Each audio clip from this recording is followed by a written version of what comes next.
Want to give it a listen? Yeah, sure.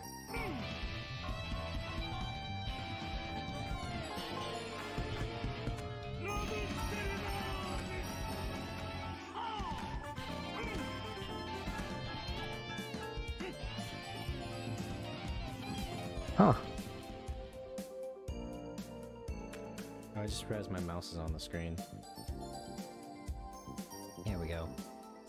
It's pretty awful, isn't it? I mean, I listen to black metal, an entire genre built on the foundation of how shitty can I make my microphone. Some people are cracking jokes about some kind of monster composing it. Those rhythms and stuff are definitely inhuman, kind of tribal. I don't know, I kind of like the hooah. Morag. Now I understand. Now I remember everything. I left Voodoo in search of you, so that I could destroy you.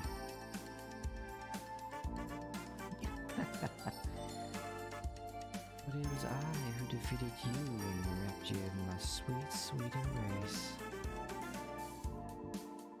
And I had you all to myself for a century or two. In our own private wee world of darkness. You're all mine. And didn't forget it. You're my... Fuck this weird Scotch bullshit. It was tough for an old stick like me to get here, you know. And I did it to fulfill my lifelong dream of becoming a maid. Oh, Grandpa. Oh. So I'm not budging from that spot until I get my little frilly dress and feather duster in my hands. And, yeah, the first thing in my highlight section is me playing Cinnamon Cover, so... Yes. Yes.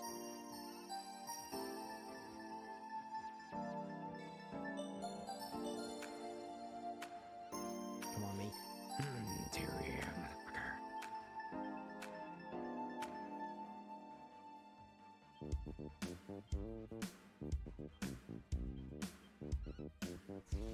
3, 3, 3, 3.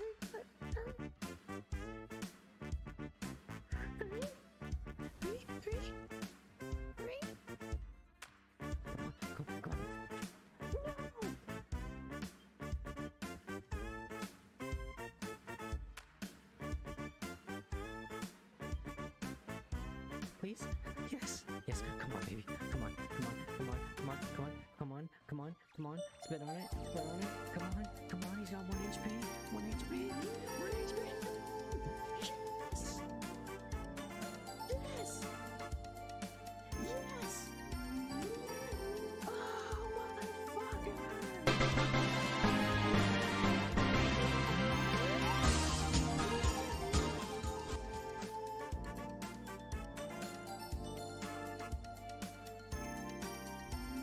Now you might be thinking to yourself, Hawke, why are you so obsessed with Examon? This is like the 4th or 5th time you referenced him in your titles for Digimon. And to that I say, it's not me that is obsessed with Examon. It is Best Boy. And as the title of this stream denotes, there can only be one King of Dragons. There can only be one war crime lance-wielding dragonoid. And you bet your sweet fucking ass it's gonna be Best Boy. Because he is Best Boy, and he is bloodthirsty. Examon's the biggest dragon on the block. Best Boy just got to prison, and he's looking to take a shot at the biggest guy. So that's why. Fresh hell did I come back to?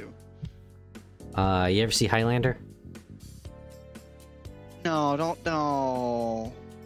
There can only be one Dragon King, Vulcan.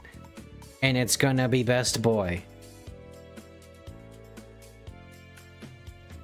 I mean, look at them. They're both draconic. They both got lances for arms, basically. And God knows how many people they've killed just for fun. And he's weakened now, so we might actually get to fight him. I said something. I'm so happy I didn't. I mean, I've been seeing a lot of people get away with stuff lately. Like some VTubers and stuff. No, what I was gonna say is... I'm not even gonna hint at what it could be. So now we got that part of the way. What else is there? Oh yeah. This Sunday, I'm going to be streaming. And God will not stop me, because that's going to be the 1-year stream anniversary. There's some times I took a lot of time off, but I finally got into the swing of it. And I fixed the schedule. Let me pull up Discord so I can tell anyone that's here. I mean, you could just look in the schedule section, but... So I'll be streaming today. I'll be streaming again Thursday, Friday, Saturday, and Sunday. Thursday, Saturday are going to be Dragon Quest. Friday and today are going to be Digimon. And then Sunday is going to be something. I don't know. It'll be great. Probably just one of those 2 games. Who knows? Maybe... I should test out what games I could play and play one of my favorite games. I figured out what that would be, though. Oh, can I not turn off motion blur? What the fuck? Ooh, that's not fun. It's the one thing that hurts my eyes. It hurts everybody's eyes. I don't know why it's a thing. Turn off motion blur, please, God. What the fuck? I can't turn it off. I'm gonna... This just turning me down. Oh. There used to be a setting. And now I'm mad. That reminds me. You know my dad, he's got the Starfield... He's got his ear to the Starfield ground. Bethesda fucked up really bad. They lost 80% of their player base in one patch. I'm not even mad. They fucked up. Do you want to know what they did? Did they break the game? Well, there was that time you couldn't access doors, but they fixed that. No, what happened was there was some broken quests that they tried to fix. But the problem was, I think it was you couldn't access ships anymore. As like a... No, it gets worse. So what's the one thing everyone says is a good thing about Starfield? It's the shipbuilder. That's like the one fucking redeeming factor. It is the shipbuilder, correct. So how did they fix this solution? They removed the ability for ships to land randomly and for you to steal them, repurpose them, and build them. You can still build your ships, but you can't find anymore. But now the biggest part of the in-game economy is now gone. Yes. I'm sorry, but whose fucking retarded ass at Bethesda said that was a good idea? Like, oh, we should make it so they can't fucking that is use their ships. Dude, like, that is fun. Raiding a ship and stealing it is fun. Yeah, that's all my dad does now. That was such Eclipse, man. Just raid them. Yeah. Dude, that is such a knee-jerk reaction. That man dislocated his leg. Like, oh my god. Bethesda's like fucked. They need to sell the Elder Scrolls IP to like...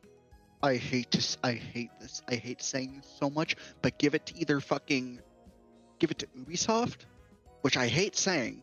But they can at least make a half-decent fucking game. Yeah, they'll make the same fucking game they've made for the last 20 years. See, that's the downside. But either give it to fucking Ubisoft. Who are the motherfuckers that make Horizon? Give it to them, because Horizon's a pretty fun game. Like, yes, because the mechanics are good. Everybody played Horizon. Mechanics are good. Or give it to Larian. they can't make a fucking shooter or first-person game to save their life, but by God, will it at least be really deep Yeah. in lore. These guys have been making RPGs for like 30 years. Larian. Did I ever tell you about the guy that said he used to work for Sony and he got paid extra to do something special for Horizon Zero Dawn? Ooh, no. So take this with a grain of salt because we can't verify this. But there's an article out there that there's a former Sony employee that got paid overtime to make porn of Aloy to boost, like, fan attention. This is Horizon Zero Dawn 2, so, you know, when she looked like Nikocado. I mean, that's kind of a smart move, I'm not gonna lie. Because Aloy could be a very beautiful character.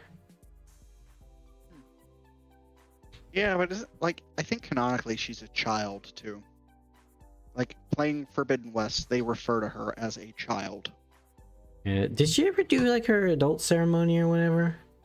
I don't think so. I mean, I'm focusing more on, like, the red-headed warrior woman, but... I don't think so. I didn't give a rat's ass about the story. It was in that, like, phase where everything was a fucking Viking game, and I just wasn't having it. Like, that's... I don't even know what to say to that, because, like, we went... I can't even form the thought. We had but it's Horizon not a fun Zero plot. Dawn. We had God of War, who went from Greek to Norse mythology. We had fucking Assassin's Creed Valhalla. There was just an entire, like, year. Or, like, phase. Because that's what always happens in video games. There's always phases. As soon as Cyberpunk got hype, everyone was making a fucking Cyberpunk game. There was the Dayglow phase where it was like Rage, Outer Wilds. I'm gonna go ahead and say Borderlands 3.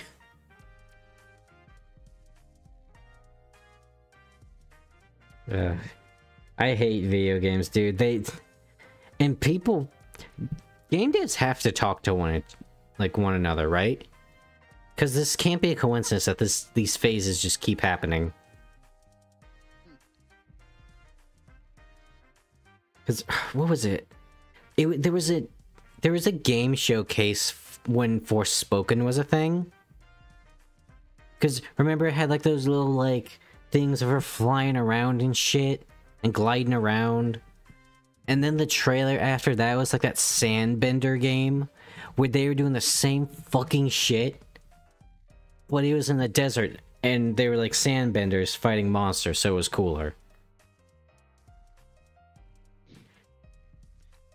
I vaguely remember that. Yeah, just very vaguely. Like, that's how little I gave a shit. It's probably gonna end up like Forspoken, not like how it ended up, but just they had like an E3-esque trailer, and then years down the line, it just kind of releases.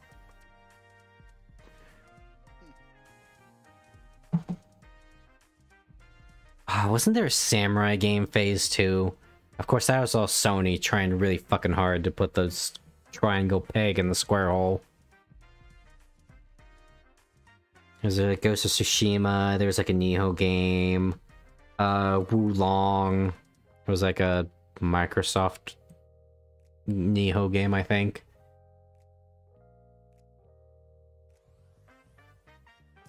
Next time there's one of these like game showcases, we gotta like stream it or something and just roast it, because that's the only fun nowadays with them, you know? Yeah, it really is. I can spout more of my heretical opinions about video games. And then we can also roast about how like Genshin's gonna win ongoing game of the year again for the third or fourth year in a row, because like they keep bribing their fucking audience every time they win. Yay! Bribery. It's not rigged. Alan Wake 2 totally. Alan Wake 2 totally One Direction of the year. I've been watching people play Alan Wake 1, and the more I watch them play it, the more I hate Alan Wake 2. Like, yeah, it was okay. Okay, Sam Lake was a bit more pretentious this time. But oh my god. Like, here's an example. This is probably some of the worst character assassination I've ever seen. There's a character in the first game. His name is Pat Maine. Dude is just like the nicest old man radio show host. You know, he's like the old man that never really found love or a wife. But you know, he's content and he's willing to like be the nicest guy ever. And then what happens to him in the second game? He's on his radio, which I don't even know if it's plugged in or not. And he's going about like, all these fucking Zoomers with their e-cigarettes. Brainwashing the masses. Like, oh my god, Pat Maine, what did they do to you? That is the closest to your actual voice I've ever heard over Discord, and it terrified me. You got me, I'm a Kremlin. It's like for a brief second, the little audio thing Discord does disappeared. It wasn't there. It felt my passion. And for context, or why this makes me so mad and why I'm so passionate about it, folks, is because my dad was a huge Stephen King and Twin Peaks fan. We watched every single Stephen King adaptation to movie, or especially the miniseries. And we watched Twin Peaks together. My dad loves those series. Alan Wake 1 is probably one of his favorite games of all time. So I've got respect and fond memories for that game. And then they just kind of piss on it because it took them like 10 years to make the next one.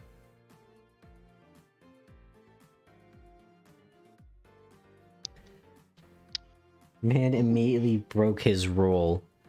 Like, so Alan Wake 1 starts out with like a Stephen King quote basically saying you can't explain the horror, and if you do, it's not scary anymore. And then in Control, they describe the whole Alan Wake situation as an SCP, basically.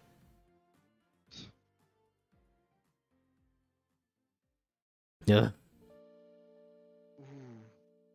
Hawke, I just remembered something because I'm playing Forza right now and I'm a car guy, even though I don't have a car to work on. I just realized, you know, around my birthday, which is fan-fucking-tastic that it lines up like this, I should be getting a pretty large lump sum payment from the military, just because I'm finally using the money that they owe me. I might buy a fucking sports car. Like, I have wanted a good sports car for so long, it's not even funny. You gotta get something reliable, dude. See, that's what I have right now, but like, I still really want either an old Camaro or Mustang. Like those are the two that I desperately want right now, because like, you know, I had a Mustang, and it's just a shame that that car fell apart. It took you like 2 years to get. 4. Oh my god! I was promised that car freshman year of high school, and then when I finally get it, it breaks down. Yep. Oh, here's a story my father taught me. God damn it, the thing didn't loop. Don't look at my recommendeds. Don't look at my what do the kids call them? The thirst posts or whatever. Thirst traps. Don't look at my ASMR recommendeds. You can look at my music, but don't look at that. But some words of wisdom my father taught me the story. He was working with this young guy once, and guy was fucking miserable because he did not have a good pair of shoes. And my dad was like, dude, you gotta get yourself a good pair of shoes. And the guy was like, I can't. I need to buy rims for my truck. My God, get yourself some fucking shoes. Take it from a guy that has to stand for 8 hours. You get yourself some shoes. You get the most comfortable fucking shoes imaginable. And then you wrap that shit in gel inserts. See, like, and that's why I want like an older sports car, like something from maybe around, I'd say the 80s or 70s. It's like more or less an old Camaro, because like those cars are built fucking tough. Yeah. Like they are built to last. And like Ford is kind of iffy on that. Like some years you can get a really good car, some years you get one that you're like, God damn, how did this make it past? Yeah. I did learn one thing, because apparently they, you know, it's always like thinking, you know, back in my day, the roofs were made of metal and those things wouldn't break in a crash. Well, it turns out that's a good thing. It's not like that anymore. Yeah, because when it crumples, it absorbs the shock, so, you know, you're not like the brain of a football player crashing into the side and breaking every bone in your body. Yeah. People don't seem to get that. Yeah. I mean, it's just the boomer mindset, isn't it? I can't tell you how many times I've had to correct my parents. Like, I still miss the Mustang though. Like, I'm sorry I'm still on that, but I miss that car. It sounded so good, even though it was a pile of shit. Oh, that was your first car, right? Your first car is always special. Yeah, and then like my car now, I like for chat, I drive a Kia Sorento, an old one, like a 2011. But the engine in it's a V8 because it was totaled before I got it, and the fucking Islamic guys that put it back together really fucking upgraded the engine and still charged, like the price was still that of like buying a normal V6. So like I have a really nice like hauler, but it's too fucking fast. Like I clocked it out on a track going close to 150 miles an hour. And that's an SUV. It should not go that fast. And that's still with me not putting it pedal to the metal. There's more it can do. I see you two subscribe to the 2011 Kia franchise. I mean, it's a good car. Like right now, I got to get the oil changed and have some lights replaced because I can't drive at night now because my headlights are out. But I've got a staggering. My car has been perfectly preserved because I don't drive it a lot. At least I really didn't drive it a lot back in the day. So the mileage is super low on it.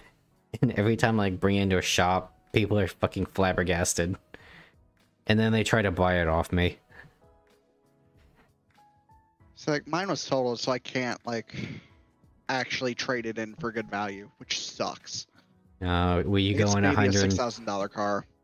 Were you going 125 miles per hour listening to synthwave at like midnight again? No. Like this is just the car. Like it was totaled before I bought it. Oh. So like I can't get any good value off of it, which really sucks. Like I wish I could, but I mean, if I see a nice car, I might talk to my parents about like, hey, I'll give you my fucking car or trade you this for this. Like, because my hometown, you know, being a little rural town in the middle of bumfuck Kentucky, some random sports cars show up for sale for really cheap from time to time, and it's really nice. Oh, that thing's gonna get stolen by the fishmen, dude. Yes. That's why I want the most unassuming car. Because no one's gonna probably try and steal my car. It's got a radio player in it, dude. Or not a radio, a CD player in it. Yeah, mine does too. And there's a 1960 Mustang Fastback that was for sale in my town, and the guy only charged like $3,000 for it. And it was in pristine fucking condition. He was just about to die, so we got rid of it. I'm very mad that I was not, you know, that me at 10 years old did not have $3,000.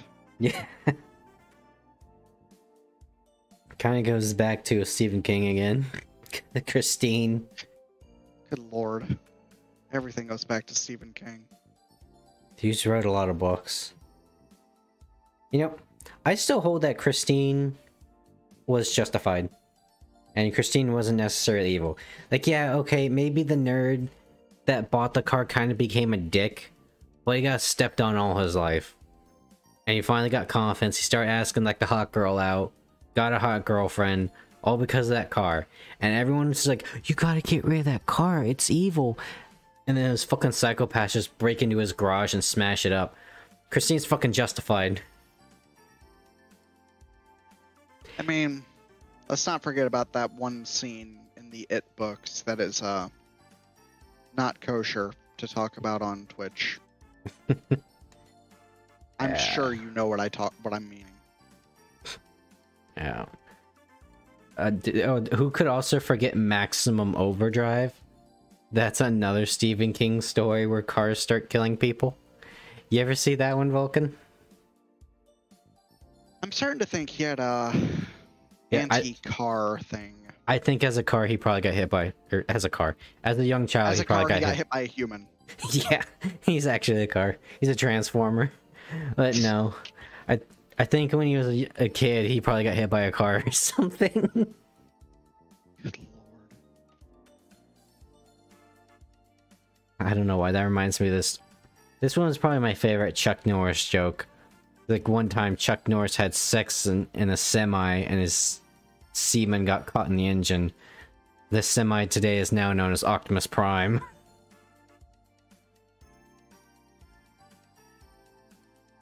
Oh god, what an age with Chuck Norris. I remember those jokes used to be cool. That'll be one thing we can do. We just go and look at old memes. You know, everyone's always doing like the you laugh, you lose, you know, the same meme compilations that everyone's looking at. No, we're being fucking historical about it. You ready for some Velociraptor, boy? Oh no. What was it, the iFunny time capsule or something? No, it was 9gag, I think. God. Velociraptor is on there. Well, anyway, welcome to the podcast. 30 odd minutes in and still talking shit, and I'm awake for it. Dude, I'm following one guy, and when there's one guy that joins him for like a collab stream, they actively plan on just chatting the entire time because they're just that unhinged and work so well together. I mean, honest to God, dude, I could just start playing a random fucking game. You could stream me playing the game, and that could just be the background shit. Yeah. Not even that. I don't play anything with like any substance anymore. Yeah, well, that's most games now. I mean, shit, my game of the week is XCOM and then Maneater. Like, that's... Oh god, fucking XCOM. Dude, it's been such a clusterfuck today, because I woke up early. I woke up at like 8. And I played until before math class. Like, made a new save and everything. Nice. Instead of starting with the Reapers, like a smart human being would, I started with the Templars, because, you know, they can be really powerful.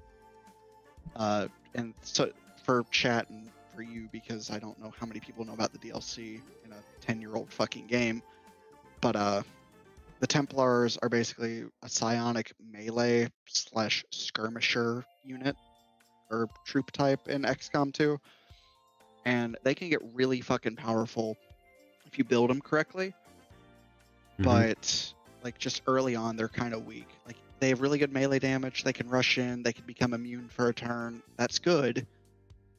But like, I don't know. I'm personally more of a shock and awe kind of person in XCOM, where it's like, get the really heavy weapons, go in. You know, that's just my whole personality, though. It's just go in, get it done, fuck off. Like, now I've been playing it kind of like stealthily. Like, I have a ranger that I don't have any stealth boons for, but like, because they're a ranger, they have like less detection radius already, which is really nice. So I sneak around the fucking, like, to put it in reference for this mission I'm talking about, there's like a cache thing in the middle of the map that I needed to hack into to get the resources and like complete the objective. And I had 7 turns to do that. So I snuck my fucking ranger around. I had my sniper posted up at the highest fucking point because I have an ability with him already. Because I just use him all the time, and he has like infinite range basically. Like anywhere that he has a line of sight to, even if it's outside of his sight range and just normal range, as long as an ally can see them, he can just fucking fire. So I had him at the fucking tallest tower in the goddamn map, blew up a few other buildings, like with my grenadier and specialist, because I always have a fucking hacker specialist. Blew up some buildings, so I had a better line of sight to the objective. And then, you know, the enemy is like sitting around there. There's like one XCOM officer, 2 sectoids, a whole bunch of other bullshit that I don't want to fucking get into. And I just start picking them off with the sniper because they can't see the ranger because the ranger's sitting in a corner and just spotting. You can't see me, I'm crouching. And then, you know, just the grenadier and specialist keep the... I can't remember what it was. It was a stun lancer and a sectoid that got really close, and they just knocked them out. And then I kept, like, it took 3 turns, and I just picked them off with the sniper. And it was so fucking fun. I keep forgetting how powerful snipers can be in, like, an open environment. Yeah, that kind of reminds me of...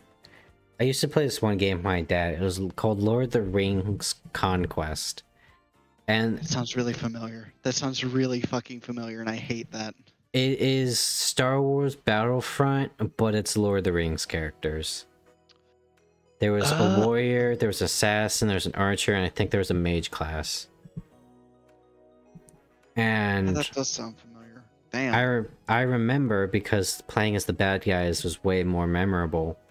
Because what's that one place where Aragorn takes like the hobbits and they're a bunch of dipshits that make a fire, and then Frodo gets stabbed by the Nazgul?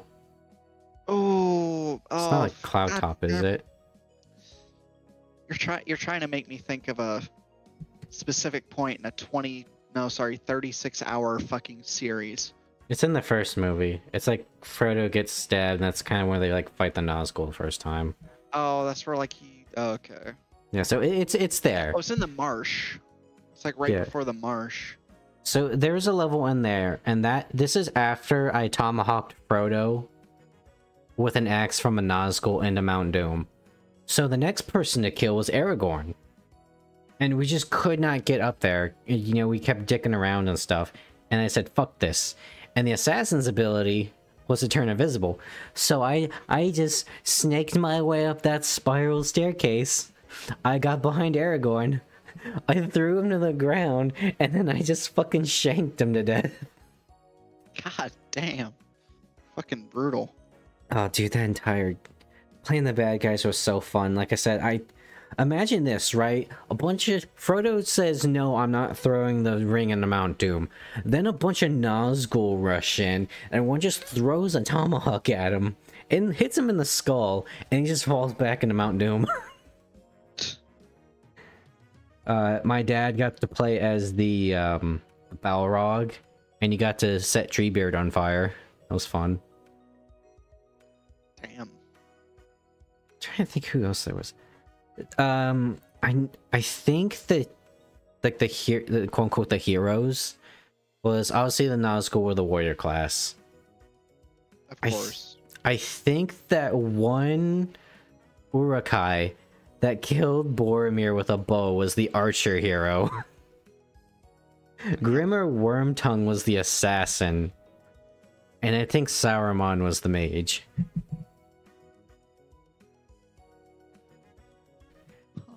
Let's see. Saruman being the mage is just wrong. Like, he's like a paladin.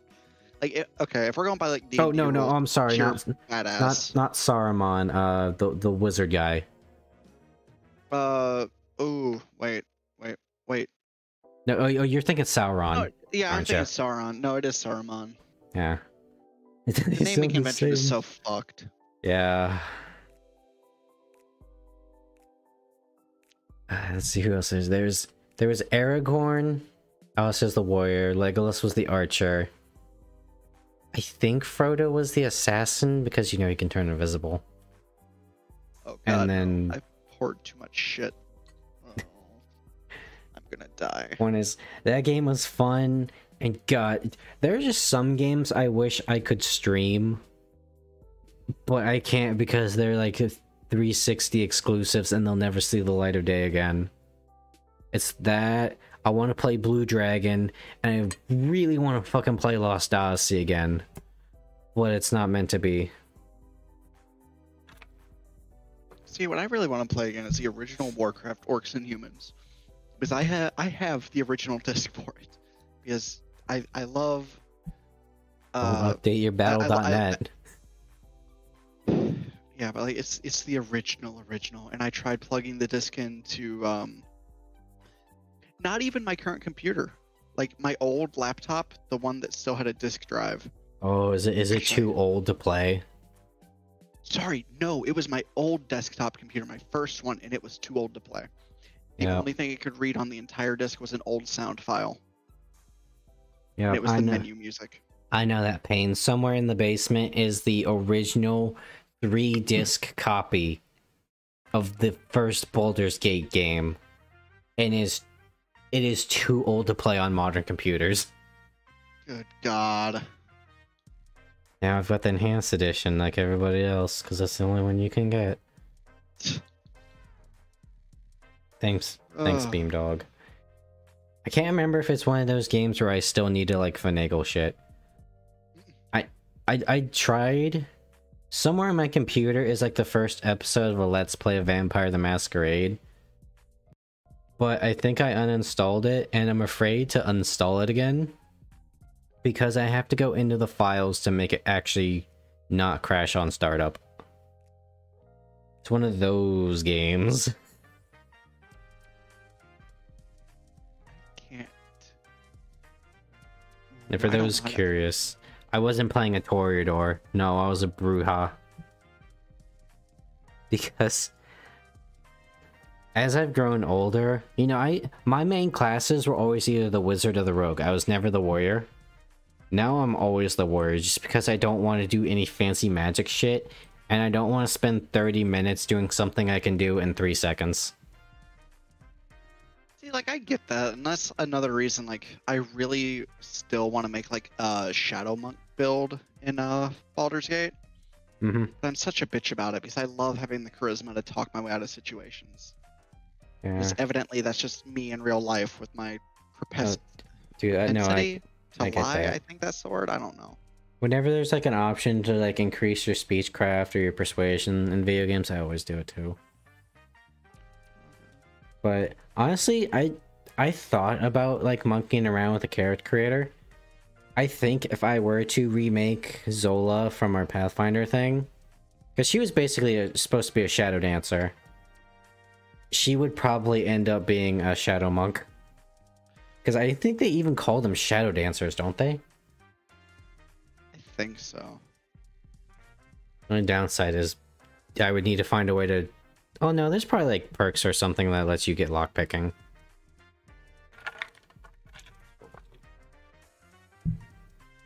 Was it in Baldur's Gate, like guile or trickery or something? Something like that. Oh, you know, I bet it's sleight of hand. Because that's kind of... That still kind of fits. I don't think I can kill this thing. Also, I'm streaming Horizon if you want to just, like, have something in the background. Oh, no, it's fine. I always got the B-roll footage of my highlights going. There's no sound, but... I mean, we've also got music, so... Alright, well, I'm currently getting destroyed by a robot, so... As one does in that game. Like, it's such a cool setting. Like, honestly, the setting of the Forbidden West... I gotta pause and actually talk about this. It's so fucking beautiful to me. So, like, you know me pretty well. I have a I gotta stop using that fucking word. Propensity? Yeah. I have a like of both very cold, extreme winter temperatures and environments, and I have a like of the tropical. The temperate, I fucking hate. I hate the in-between where it shifts between the two. I either want it to be freezing all the time or warm all the time, because that way I can, you know, specialize, so to speak. Mm-hmm. But and I kind of I kind of started this mindset when I went to Fort Sill for basic, but I really like the West. Not so far west that it becomes turbo liberal land, you know, California, parts of Arizona, Nevada, stuff like that. Go I hate that idea. west. I hate the politics of the area, but I love the environment. I love the beauty of the landscape, the fucking red sands, the red clay, hell, red dirt. Oh yeah, And then, dude. you know, a little bit of shrubbery, vegetation, cacti. To be honest, I prefer tarantulas over like black widows. These black, like here in Kentucky, I'll dox myself. I don't give a fuck. For the whopping 3 viewers out there. Or whoever watches this later. Exactly. Okay. But like brown recluses, I don't know if that's the plural or not, and black widows. Those are the 2 most venomous spiders, to my knowledge, in Kentucky. And they are some mean little shits. Like, they're tiny. I've gotten bitten by a brown recluse once, and that was the most miserable week of my life. Because the bite swelled up to the size of a fucking golf ball. But you can't see them for the most part. Like, they're so tiny that you can just walk over them, or they're on you, and you don't notice until it's, like, too late. And you're like, oh, fuck, there's one crawling on me. And then you have to, like, flick it off real quick. Guess so I'll die. piss it off. And I hate that. And a part of the reason I love out west, and there's an experience from basic training behind this too, is like the spiders are generally pretty fucking big. So you can tell where they are, and like you can tell when they're about to bite. They have like a little, they do little dances when they're about to bite you. And it's easier to tell, and like, or like, oh shit, there's a big ass fucking spider here. Let me walk around it or walk the other fucking way, because tarantulas out in the western U.S. and I think just Florida to a degree as well are called New World tarantulas, which are generally slower. Correct me if I'm wrong. I don't know my spiders very well. I'm not an ecologist or whatever the fuck the term for spiderology is. Australian. But like I think like you have New World tarantulas, which are generally slower. They don't really. But no, it might be Old World. I can't remember. But New World is generally they're slower. They don't really run at you. They just kind of chill. They vibe. They do their own thing. And then you have the other one, or whichever. You have the 2 kinds of tarantulas. You have the ones that are really fucking fast, and the ones that are really fucking slow. The ones that are really fucking slow are generally in the United States.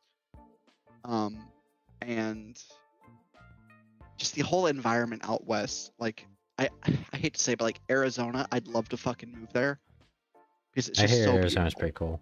That's where Bronson's from. Oh shit. It's like it's really fucking warm out there, except for the like 3 months of winter. They're just absolutely brutal. But like that's the kind of stuff I prefer. It's like the extremes. You don't have this bullshit in between that we're going through in Kentucky right now. It's like, oh, it's 70 degrees today. It's gonna be fucking 30 tomorrow. Like, what the fuck? Dude, that was like that here. I prefer it. I went to work today and it was 40 degrees, and by the time I got there it was in the 60s, and then when I left it was like 70s. Well, I spent a year up there, or not a year, but like, well, actually, yeah, about a year up there. Dude, it was fucking miserable. The weather changes so often. Yeah. It's worse than Kentucky. It used to be a lot more normal back in the day, but granted, normal was just casually in kindergarten. I heard like, oh, it's -10 outside today, kids. I see. Don't get that so much anymore, but I'm waiting for it to rain fish again here. I mean, that's... If I was ever a pilot for the DFW, I'd love to be on one of those missions where it's just like, oh, gotta airdrop the fish. We gotta psyop all of Ohio. We gotta bring tourism to Ohio. We've been trying for decades. God damn, this fucking robot. I am fighting it the wrong way, and it is showing. That was the thing I always hated about The Witcher, and why I still don't think it's an RPG. Like, even down to the fucking combat, you don't get a choice. No, because like you have to use very specific things to kill very specific fucking creatures, and it's so annoying. Like Jurden, I fucking hate using Jurden.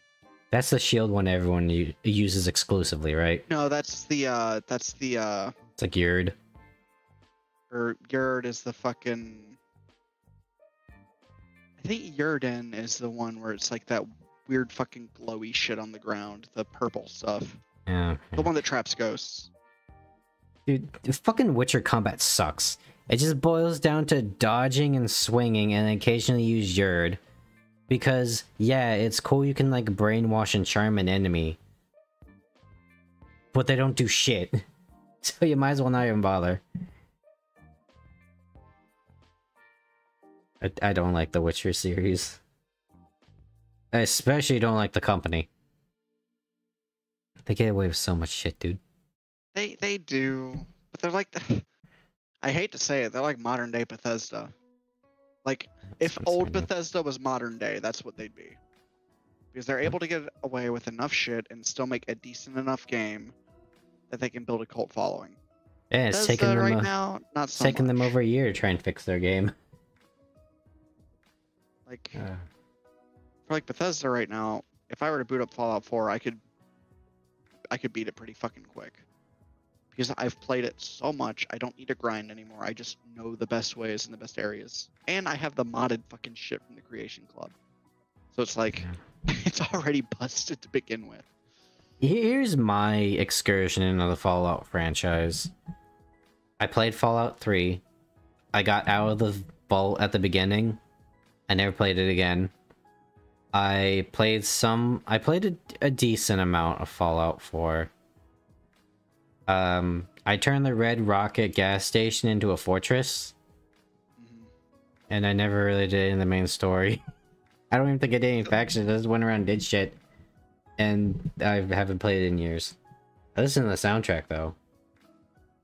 See, like, Fallout 4 is, like, genuine, like, just objectively speaking, it is a solid game. It is a really... It's not a good RPG. It strikes me as... very good, like, quote-unquote, story-driven shooter.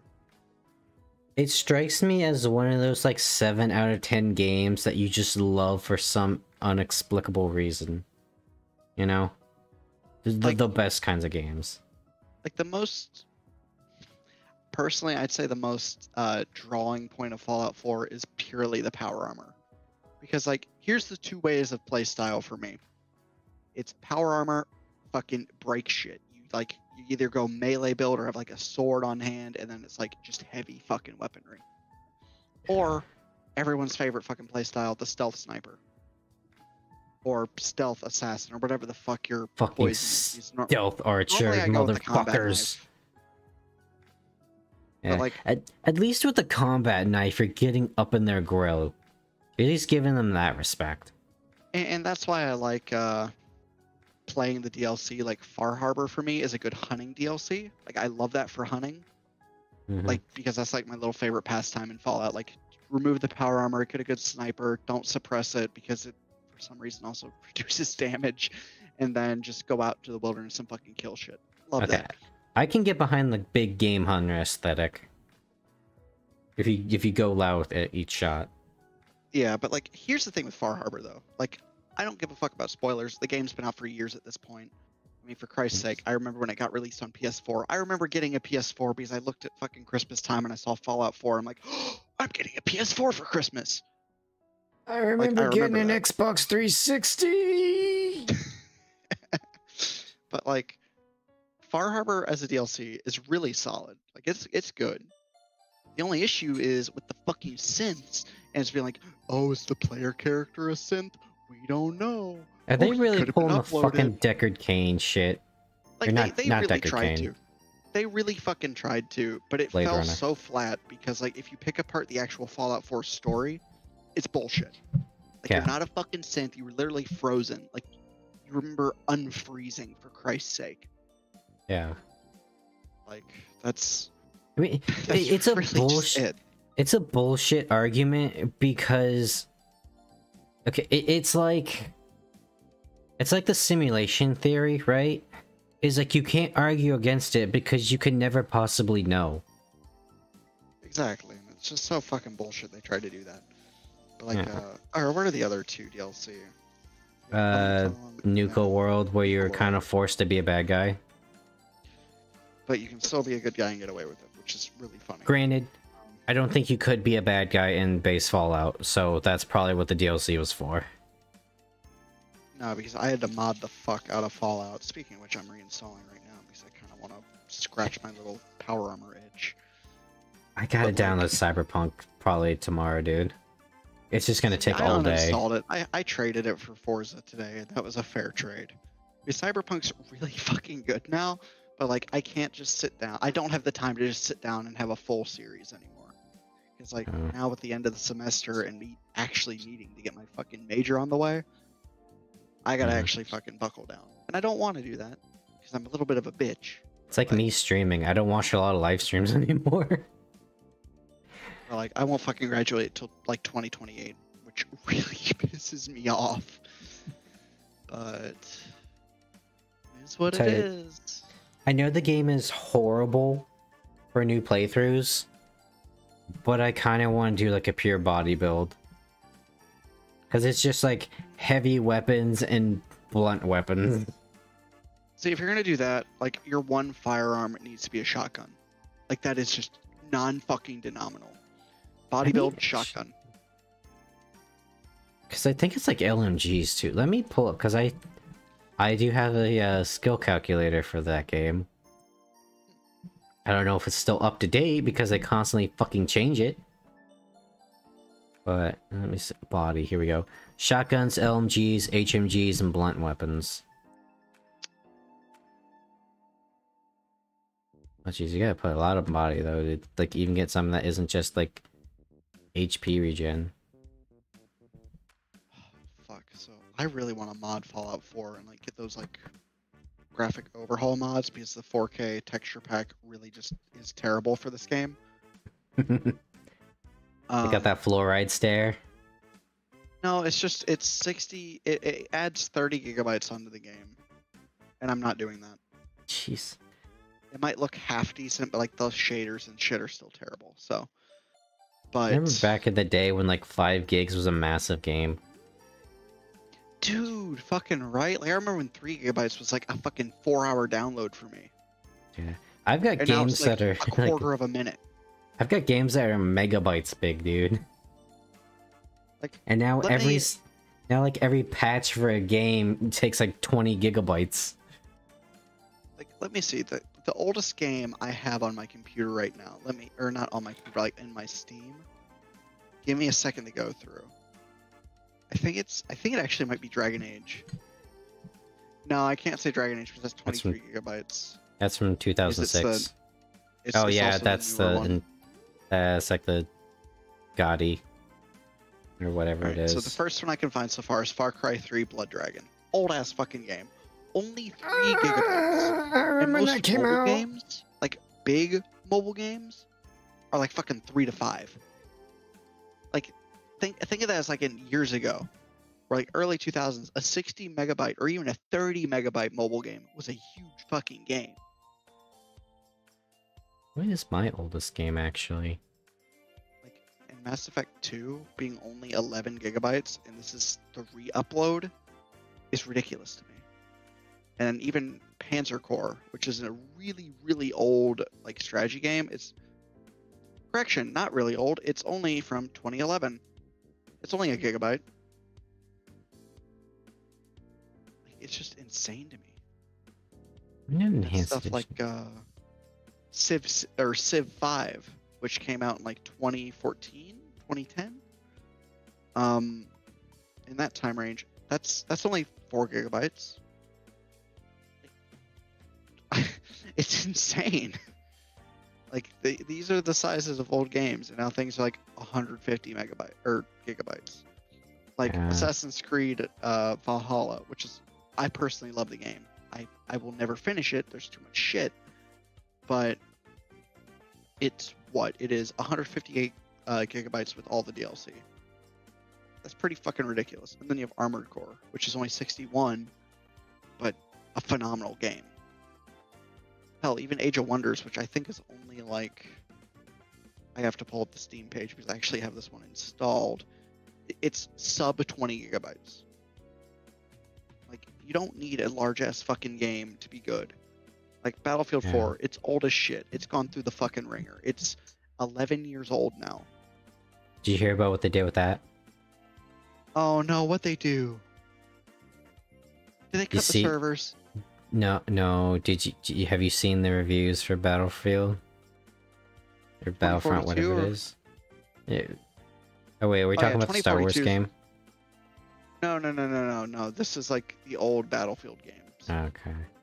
Like Battlefield 4 is like the classic Battlefield, the fun Battlefield. Actually, what are the... I mean, the servers probably had their time. No, people still... This is why I fucking hate online games like that. Is because guess what? You know, we have a problem already with, like, game preservation. Once those servers are gone and they decide not to pay for them anymore, they're fucking gone forever. And it's gonna be Battleborn again, where all you're gonna get is it's gonna be free. Like, oh, this will be nice to play for free. Cool. And then you get a fucking menu. And you can't access it because there's no servers. See, I play a lot of Battlefield 5 right now, which doesn't go with the naming convention of the series because EA is just the scum of the fucking earth, and they have been since like 2009, I'd say. It's been a while, yeah. But Battlefield 5, like, there's a lot of people playing it right now. Like the 24-hour all-time high was 24,000 people. That's ridiculous. Like in Battlefield 4, which is a classic of a game, it is a fantastic shooter. I will die on this hill. I love Battlefield 4 and Battlefield 3. And Battlefield 4's like all-time Steam charts was like 12K. Yeah, that's like 7 years after it came out. Like, dude, I feel old because like I'm remembering when these games came out. Like I remember watching the trailers for Battlefield 4 on TV, like, for Christ's sake, I was watching like the How to Train Your Dragon like cartoon show. I was a fucking child. That was a show? Oh yeah, no, I'm not even gonna get into that because like I will sound like fully autistic. But I was watching that show and then like be like, or even like the old Star Wars Clone Wars because that's even older. And then like in the commercial, because I had fucking Dish TV at this time, it was like Battlefield 4 trailers, and I was like, oh my god, I really want this fucking game. And then my parents finally give me the game on PS3. It's like, oh fuck, it's online only. I live in the boonies. I don't have Wi-Fi because this is before the time where you had Wi-Fi everywhere. Yeah. Like, my parents' house still doesn't have Wi-Fi because it's so far out of the way. Like growing up, I never got the Halo experience. I never got any of that. Because I just didn't have Wi-Fi. I read books. I went outside. I did shit. And I still ended up the way I did. Which is really sad. if it's any consolation, I never got the Halo experience either. The only times I ever played was with my dad. And because shooters really weren't my thing. Touche. And also, so like, man, I feel old. And I remember things before that. Like, as a kid, I remember when Oblivion came out. I remember Cameo. I remember that was an Xbox 360 like launch title. Fucking ancient this man is. Pummelweed works.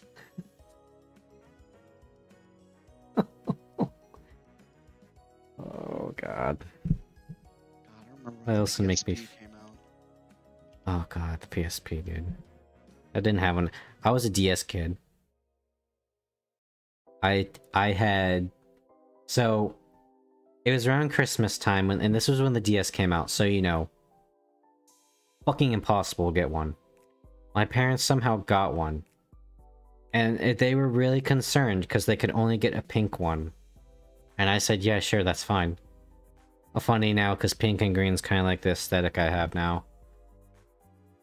I mean, barring my little face, but I'm changing that soon. And they're like, okay, we'll just get you like a skin. And it was like a Kirby skin. I still fucking have that DS, dude. It works. I used it to play my Game Boy games. It was such a good... Because for years, I could not find it. I had a DSi afterwards, so I upgraded. And because, you know, I gave like the old one to my dad so he could take it to work or something. Yeah, my Pokemon Platinum in it. And it's the only thing that could play Game Boy games, because I don't even know where the fuck my Game Boy Advance is. And just randomly one day, my mom comes up from the basement like, oh hey, I found your old DS. I just stood there for probably like a good silent minute. Like I saw a fucking ghost. And I snatched that shit and I ran it up to my room. Proceeded to play original Pokemon Fire Red and Sapphire.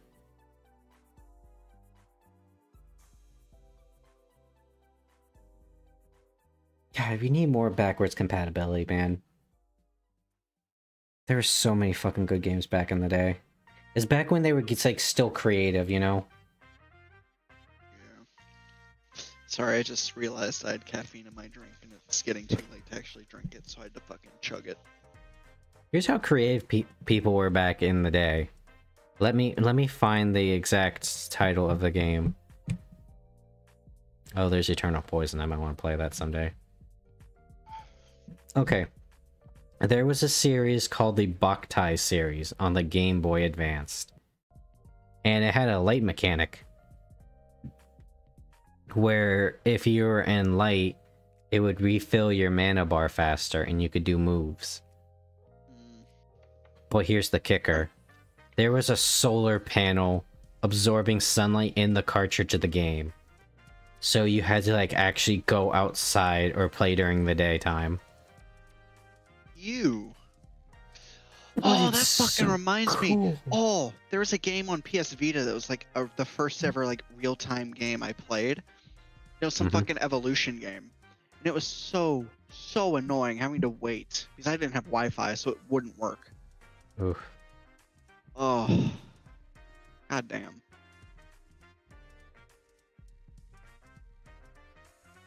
I'll tell you what my first real-time game was. So I mentioned it earlier in the stream. There's a game called Blue Dragon. And basically, I don't know how the fuck this failed. It is an anomaly. So, it was made... So, what was his name? It was something. It was basically the guy that directed like the first 10 Final Fantasy games. He left to make his own studio called Mistwalker. And the guy that did the soundtrack was the guy that did all the Final Fantasy music, because they were like super close buds. Fucking... what's his name? Let me find him. I mentioned this a few days ago. Was it... It was probably music. Okay. Okay. And they got... fucking... Where is it? Fucking Ian Gillian, the lead singer of Deep Purple, to do the boss battle music. That is badass. That is so fucking badass. It is amazing. And they got Akira Toriyama, the guy that did the character, like the artwork for Dragon Quest and Dragon Ball, to do all the art. That game is fucking amazing. In fact, Zola, my Pathfinder character, that's where I got her name from, because there was like the thief character's name was Zola. Okay. And it was such a good RPG. It was one of those games on the 360 that had 4 discs just to play that thing. That's how you knew it was a good game. Dude, I miss those games where it's like, oh, to download the other disc or use the other disc. Like, dude, my classic, which I actually have installed on my computer, which I'm really happy about, is Zoo Tycoon 2. And so, amazing classic JRPG. One of the fucking finest tuned masterpieces of the genre. Didn't sell for shit. Then Mistwalker tried again and made an even better fucking game called Lost Odyssey. It is probably the best like mature JRPG you could get. And it's such a sad story. The main character is an immortal that constantly loses memories. Or like lost his memory. And like there's these little like poems of his various lives. Like there's one where like he sees his children age and die before his eyes. It's such a good game. And See, then weirdly, that didn't sell well. See, that weirdly reminds me of Hollow Knight. And I actually never knew about Hollow Knight before getting with my ex. Or, sorry, I knew about it, but I never, like, actually got into it. Mm-hmm. And it's such a good game. Like, for what it is a fantastic little pseudo RPG. Like, the lore doesn't make sense, sure. Like, there's a lot of interesting stuff in there. Yeah. And, like, I like games like that where the developers actually put in the effort and they actually make a project they love, like Baldur's Gate, Red Dead 2, like, shit like that is fantastic to me. Yeah. So then, I see, what do I spot in the GameStop as a child? I see a Blue Dragon game. Blue Dragon Plus. And I think, oh my god. I gotta get this. It's a fucking RTS. Really? And then Then there comes another game. It's a fucking hack and slash game. Now Mistwalker, who made the best RPGs ever, but they were 360 exclusive, are now making fucking mobile games. And then occasionally they work with Squeenix again. I think they worked on Bravely Default 2, which is also a good game and I might play someday, but... Oh, it makes me so sad, like... Oh, they were so good. And then just nothing ever came I really fucking miss the old games, where it's like they actually gave a shit. Because they just don't exist anymore. Like, Larian and Helldivers, I don't know who or Arrowhead Studios, because they're the devs of Helldivers. Those are the only two studios in the past maybe 2 years, that have actually put genuine love into a product. And it fucking shows. Like, Helldivers, all the lore is made by the players. So all the fucking bullshit you see on, like, TikTok or Instagram, that's, like, genuine lore that's being created. And it's fucking amazing. Don't they already have, like, a Cadia moment? Where they, like, lost a planet and everyone, like, legitimately started mourning? Yeah, fucking Malevelon Creek. That's for Helldivers 2. Helldivers 1, it was... I can't remember what the other one was. But for Helldivers 2, it was Malevelon Creek. That was the big Space Vietnam. You know, I fucking played that map when the game first came out. It was fan-fucking-tastic. It was hell, but it was fun. And, like, I've not had this much fun playing a game in I don't know how many years. Like, Red Dead 2, second game that made me cry. First game was Mass Effect. Hawke can remember the days of when I had an existential crisis over fucking Tali, of all people. Yeah. But, like... and then, ironically enough, I date someone almost identical to her. And it, of course, doesn't go well. Anyway. But, like, it's stuff like that. Like, there's games out there that are fantastic, but they're so rare. They're so few and far between. It sucks. It's like Warcraft 3, when it first came out, was a labor of love. But now you don't have shit. And now it's a Bitcoin miner. Exactly. It really is. Like, it's so sad. So we got Baldur's Gate, we got Lethal Company, and we got Helldivers. I wonder if this is gonna be, like, fingers crossed, if this is gonna be like a renaissance of things, because all these AAA games fucking suck. And here comes Larry, and, like, okay, yeah, they got a pretty sizable, like, studio and whatnot, but then you got the fucking Helldivers guys who pretty much been off the map, and then the Lethal Company guy who's just, like, doing the whole thing himself, isn't he?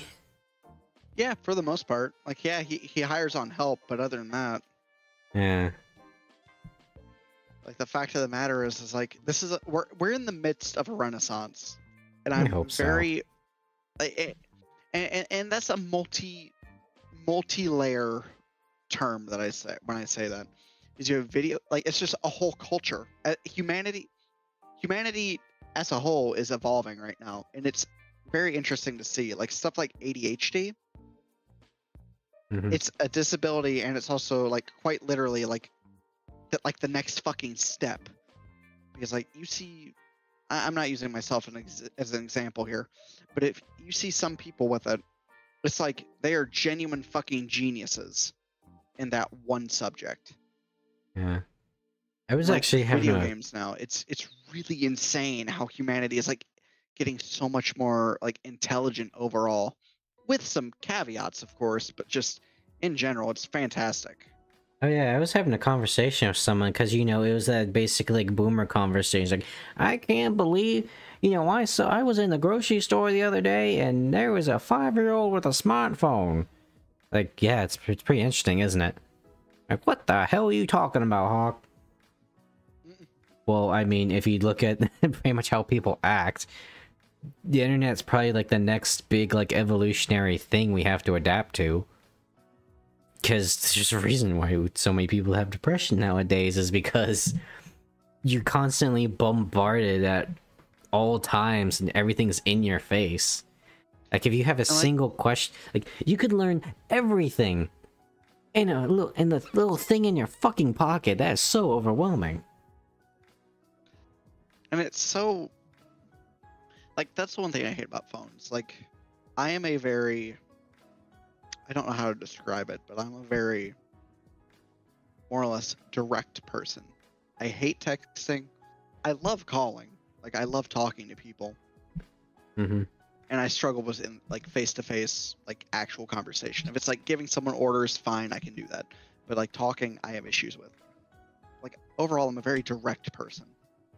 And I fucking hate the technology is like so roundabout. Like I don't know texting etiquette, for Christ's sake. Like I'm about to be 21 and I don't know how to properly text people my own age, which is a massive fucking detriment. Because like everyone's chronically online. Like for like my ex, I had issue texting her even. Like we were both dry texters. That's a terrible combination. Are you and like it just me? Gets worse from there. Like someone will send you a thing and you just put yes period? Not yes period, but like because like I try to stay away from punctuation because that is something that I have people to my do. age have an issue with. I have to But, like, punctuate, dude. but, Then like, again, I'm also one of those paragraph typers, and fuck you who makes fun of the paragraph typers. I got shit I have to say, and it's the fucking internet. If I don't say it, then people are gonna misinterpret it. I mean, fair, but there's a lot of like really shitty caveats to this stuff, and I hate it. I hate it so fucking much. It's like, oh, you got to do this a very specific way, just to maybe get the message across. And even then, it's not likely. It's just upsetting. I hate how socially people have evolved. It is kind of interesting to watch the flames, though. Good way of putting it. I mean, like, my love life's a good example of just like the dredges of humanity starting to show up. Like, it's bad. He's single. They just start crawling out of the ground like zombies. Well, and it's not even like attractive women. It's like the genuine disgusting people in society. Like right now, there's one that's talking to me, and I don't like her. I truthfully do not in any way. Mm-hmm. And I don't want to be mean and say like, oh, I don't like you either. Like romantically, at least. I can't. I'm not a confrontational person. But like, it's bad. It really is bad. Like these are the people that would not get in a relationship normally. But you see, the problem is you're in college. Never have I met worse people.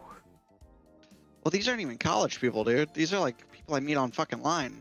Oh, Jesus. Okay, online and college is the worst places. Because boy howdy, we've met some real winners on Discord. And then never have I seen anyone more depressed than a college student. It used to be like, oh, I met my wife back in college. Yeah, we don't fucking got that anymore, buddy. Hey, would you buy your house for, like, a wheelbarrow full of money and some Skittles?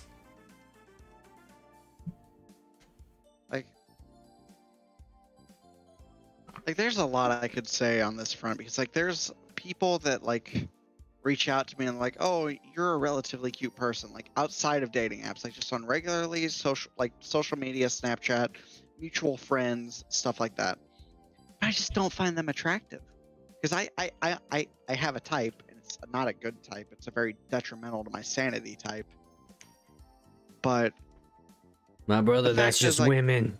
that really is like that. That just is women, and it sucks. It sucks because, like, I'll out myself to the world. I like skinny girls. I do. Now, could that be because I'm a relative, like, not relatively, but I was a very fat person early on? Maybe. That could maybe be part of it.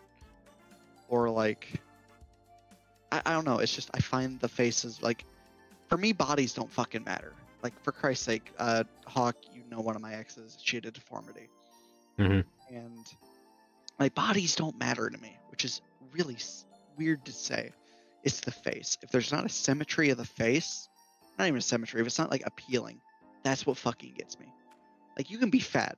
I hate to say it, but you can be fat. But if you have a nice face, I'll find you attractive.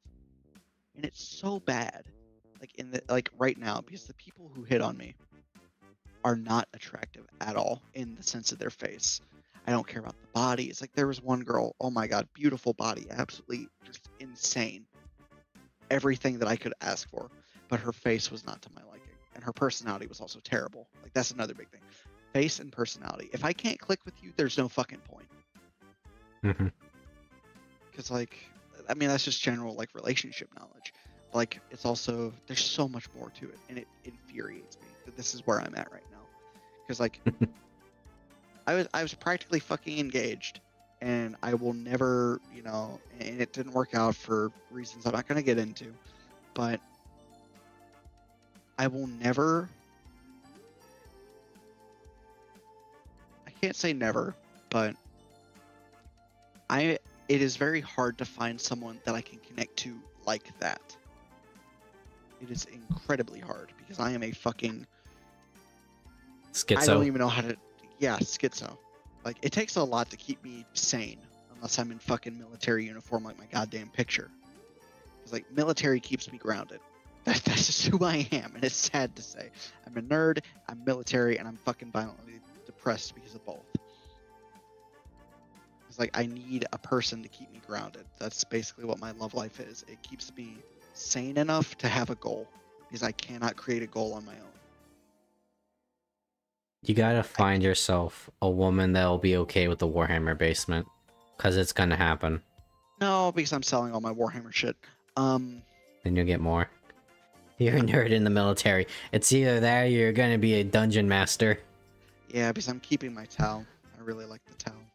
Anyway, because, like, I want an independent woman. That's what I want. Like, one that can work on her own, have her own way of doing things. Like, I find it easier to meld with people that have a very hard set way of life than just someone who's fluid, like me. I'm a very fluid person. I'll match anyone's personality. It's just, Ah, yes, I you're don't know like if me. it's autism, ADHD, or what. I genuinely don't know what the fuck it is. But You're I'm very me. easily able to apply myself to a way of doing things, even if it makes me miserable. The social chameleon. Exactly, because, like, I mean, you know, actually, you do really know my background. It's not a good background, like the things that have happened to me in social situations. But it's very hard to find someone who has that level of independentness. Like, that's why I loved, absolutely, like, I still love my ex. Like, with everything that happened, with the slow burn and everything that went terribly with it, I still love her. She doesn't see me that way, but it's fine. But I like that personality type. I like the independentness, the being able to go out and have your own goal, have your own way of doing things, everything. Like, I may not be able to meld perfectly with it, but if there's, like, that good 50-50 where we both take on each other's traits to a degree, or, like, lifestyle traits to a degree, that is perfect. Like, that is what I look for. And I love that way of doing things. Because, like, I don't want to be a leader. because I already have to be a leader for my fucking job. That's my whole fucking career path. Like, you can't see my rank on my chest in my goddamn picture, but like, I fucking order people around. It sucks. Story of my life in college. And like, I don't want to do that in like a relationship. I don't want to be the one running everything. I don't want to be the one controlling everything. I hate that. I want that good 50-50. It's like, oh, where do you want to go to dinner tonight? Oh, I don't know. I was maybe thinking somewhere along the lines of this insert food type here. Like, oh, I know a place for that. And then I like do that. Instead of like, oh, what do you want for dinner tonight? I don't know. And then have to fucking choose. Yeah, I have to do that all the time. Having that little bit of independency. Like individuality. That's the word. Because like, I'm in uniform. I work with people. We all match each other's personalities when we work. We're all fucking retards. We're all fucking autistic. That's just the U.S. military, specifically the Army. But like, I don't want that in a relationship. I don't want to be a leader, and that's also another reason I hate people. I hate dating people younger than me. I hate it because for being as old as I am, or as young as I am, I should say, I've been through a lot. I have a lot of life experience. I prematurely aged very badly. Like, I look fucking damn near 30 now. In my own opinion, and a few of my friends' opinions. I look damn near 30, and I'm not even 21 yet. Give it a few days. But... we'll do a social experiment. I'll shave, and then we'll just go like, which one of us is older? But, like... I mean, I have white facial hair. Like, I decided to grow out my fucking mustache and shit, and it's like half gray, white, and red. It's bad. But punished Vulcan. I just fucking can't. With like these women who need to be ordered around. I fucking cannot with that. Because like that is fucked to me. Like I get that's like the traditional value, but it's like for everyone I've ever met in the US military, hell, my own grandfather. It's like a give and take. It's not purely lead the relationship. It's not purely run the relationship. It is a good give and take. Like my grandfather on my dad's side, he was a surgeon in the military, and then my grandmother also worked in the medical field. I think was a nurse or something like that. So they clashed. They did. Even when I was younger, I watched them like clash like constantly. Not in like a bad like oh blah blah blah like fighting sort of way, but in like a two different ideals, two different personality types. And that's the kind of shit I enjoy. That's why I liked both of my exes, to be completely honest. But, like, a lot of women nowadays, like, you cannot get that. You cannot get that level of individuality. At least to a degree that isn't fucking horrendous. This reminds me of how I always ended up being the leader in college. Like, of the groups I had to be a part of. Just because I was decisive. It's just like... so this is when I really learned that democracy might not be the best method all the time. we had one guy in the group, we could not get a hold of him. And we split each other's work up by like, alright, you take this section, you take this section, and we'll just like stitch it together. And then, like, it was a day or two before we had like actually present the piece. And he was like, sorry guys, my best friend died. He's like, oh. And he still never got us that part. So everyone's like, oh, what do we do? So who's willing to do it? I don't care. I'll do it if I have to. I don't care. I'll do it if I have to. I don't care. I'll do it if I have to. And then here I come kicking in the fucking door like, I already fucking did it. While you were all bickering. Put that in there. There's another... I hate to go on such a tangent, but like, one, I'm intoxicated, and two, this is the one time my brain cell will be operating for the next like week because a friend of mine and I share a fucking brain cell. That's a whole other story. Good thing I'm streaming it. You can savor it and look back on it. Yeah, I miss that brain cell. Like a big thing for me, like with what I find attractive in women. Like, I said this earlier. Like the body doesn't matter to me as long as the face is pretty, and a big reason for that for me is physical fitness and losing weight and changing how your body looks is a very easy thing. Like as terrible as like working out can feel, it's very easy. and that's coming from military, so take it with a grain of fucking salt. But like for me, I was damn near 300 pounds, and it was very easy physically to drop all that weight. Mentally, I wanted to, it was terrible. I was in such a bad space. Like, it was just miserable. But like, you can change a lot of your physical body very easily. But things like your bone structure, your genetics, your face, you can't change that. And that's something I had to come to terms with. Like, Hawke has seen my face. It's the best way I can put it is very Irish and Polish. I have a fucking big ass nose, and I can never change that. Like, that's something that, well, without like invasive surgery. But like, there's a fine line, I'd say, between like a physical body and like a face too, because like 1,000-pound sisters, like never in a million years, never in a million fucking years would I deal with that kind of shit. I'd roll in the ocean and drown if I ever got that bad. Exactly. Like, I feel bad for one of our mutual friends. I'm not going to name him, but you know who I'm talking about. Actually, two of them. The one with a C and the one with a Z. I feel bad for them because, like, at least for C, he can do a lot to kind of fix the situation, and I really hope he does, because he's pretty damn old from what I understand, but he's like not a bad guy. He can turn it around. And then Z, he's just medically fucked. Yeah. And I feel bad for him. Like, I wish I could do something to help him, but he's also an interesting person to say lightly. He's a head case.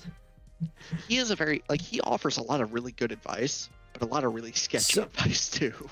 Yeah, I don't think he understands how humans work. No, I don't think he does either. I mean, for Christ's sake, his bride is basically mail order, and I don't know how to feel about that, but like, good for him. Well, I did talk to him privately a few days ago. The one that got me was how he said we should allow like legal doses of crack cocaine to be more efficient. And as someone that's worked in a pharmacy, I can tell you that logistically that's never gonna fucking work. And you're just gonna get a bunch of people hooked on cocaine. Because pharmacists and like pharmacy technicians can't not get hooked on their own supply. And then, you know, the people who dispense it are just going to take it and either probably skim some off to sell more, or just take it for themselves. See, and that's the thing that like bothers me with like him giving advice and stuff, because like a lot of it is pretty good advice to a degree, but a lot of it too is like, are you gonna take it? Are you gonna like listen to yourself here? Like, there's a lot you can do to make your situation better, and you're not really doing it. Just remember, Vulcan. He's got no drama in his life. Oh, just you wait. I'm still here. There can be drama. But, like, there's a lot. Like, there's so fucking much. Like, me, for example, I used to give people relationship advice all the fucking time. To a degree, I still do. Not nearly as often as I used to, because I have since failed fucking miserably and realized where I failed. But generally, a lot of the advice I'd give people is very solid, and it works. It's just I didn't live by my own example, and it comes to the point where, like Hawke kind of says, like, you say this shit, you say all this advice, but do you ever live it? Do you ever listen to it? Like, that's the fine fucking line. Because generally, as humans, when we tell someone advice, that's what we would do, what we feel like we should do in that situation, and we don't for some reason. It's always fun making yourself the cautionary tale, you know? That's all I am at this point, to be completely honest, and I'll admit that. Yeah. It's like that, it's like the semi-joke I was making to Zito like a few days ago of like, what was it? Like, you know, I'm a degenerate, don't end up like me. I need a dragon, I need an orc girl, I need like 3 redheads with varying shades of hair color, and I need a mommy to tell me that it's gonna be okay. And then that's the only way I can get it up. Don't be me. Don't get lost in the sauce. It's just there's so humanity is just weird. Like, that's the best way I can put it. There's so much shit. There's just and to give perspective for the viewers, it's the way I see it. I'm like a social outcast. I always have been most of my life. To give a quick little rundown, I have been through some shit. I've been through a lot of bullshit that no human being should ever be through. And I am a very outside looking in perspective on this social situation of most people in my age group, because I was not able to grow up in that same environment. And it's so complicated trying to figure everything out. Like, there's so much that people do that's just makes no sense, or there's no logical reaction. Like, I can't say logical person, but like I said before, straightforward person. And there's people go in roundabout ways all the fucking time, and it's so annoying to just try to understand. Now, the one that I've been thinking of lately that's just kind of been recurring is this is why we can't have nice things. It's like, you know, like the old like armchair atheist is always like, you know, well, if God exists, then why bad thing happen? And the answer is usually because we do it to ourselves. Any chance humans get, they either fuck it up themselves or they fuck someone else up. That just really is it, though. Look at Twitter. Like, Twitter of itself is a cesspool, but like the fact that during COVID, everyone got bored. That's what it was. We were all stuck inside. We couldn't really do anything. It was a miserable time to be alive. And just people got bored and they started spouting all this random bullshit. Because like when you're left alone with your thoughts for a long enough time, you're gonna think of pretty fucked up shit. You're gonna get into a bad space. I'll admit I've been to those bad spaces. I still go to those bad spaces. But it gets so fucking bad. It got so bad that just everything fell apart.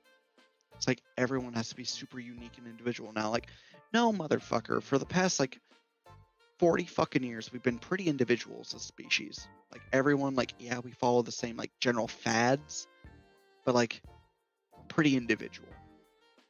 Yeah, and I don't get it. It's always like you know, we had an entire generation grow up of like, you're special, you're unique. No, you're not. But you know what? That's pretty cool, because that means that there are other people out there like you. You're not special. And that's what I love about it at the same time. It's like, I don't want to be special. I don't like the idea of being special. I'm not. I'm just a fucking dude. And that bites me in the ass when I talk to women, because I'm like, oh, what makes you unique? Well, I don't fucking know. Like, that's just my flaw. But it's a comforting thing too, because you don't need to be fucking unique. You don't have to be to find like your other half or do other shit along those lines. You can just be, and that's good enough. That's what kind of reminds me of like VTubers, right? Of like, you know, I made that joke the other day about like, yo man, you want to get in some VTubers? I got like 3 white-haired fox girls right here. Not just like white-haired girls, specifically white-haired fox girls of European ancestry. Like, they're not unique, but goddamn it, those are some pretty good VTubers. Like, it's just, even then, it's like, I had someone like try to like make me buy their product to like draw me like a PNG for like $175 or some shit. And you know, they're like trying to be like, all right, what you want your design to be, you know? And there's always that thing like VTuber lore, like, I'm a guy. I'm me. I'm not like some weird like person trying to pretend like I'm a lich or something. Believe it or not, I'm in fact not a plague doctor. kind of going back to the individuality shit. Like, there's a lot of people that just Well, not a lot of people. Let me rephrase because my thought process is very different than what I was starting to talk about. So, like with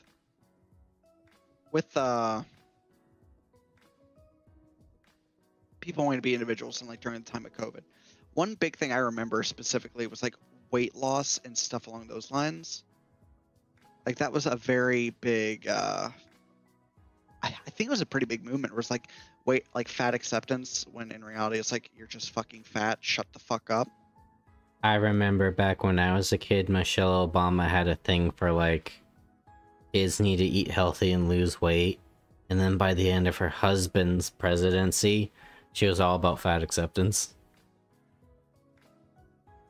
Ah, yes, I see. I see where you lie.